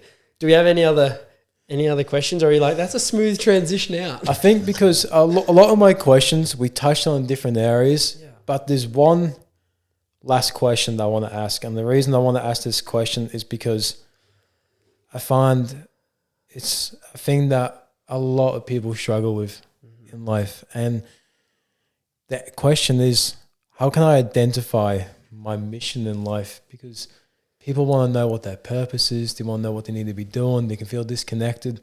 So how do you think people can help identify their own mission?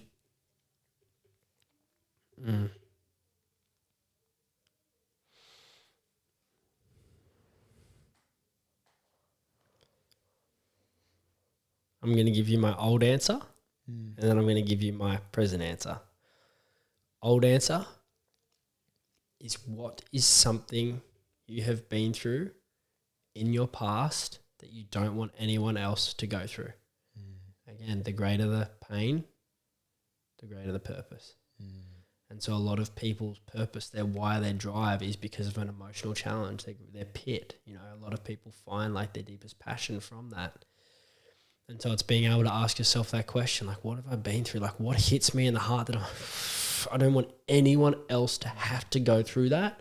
Because that level of like, that's a driving inspiration. It's not an external motivation. It's from within you. Yeah. That's huge. But again, that's the old answer, because it's kind of like me giving that little tidbit. But someone goes and does that. It's like the floating piece of the puzzle.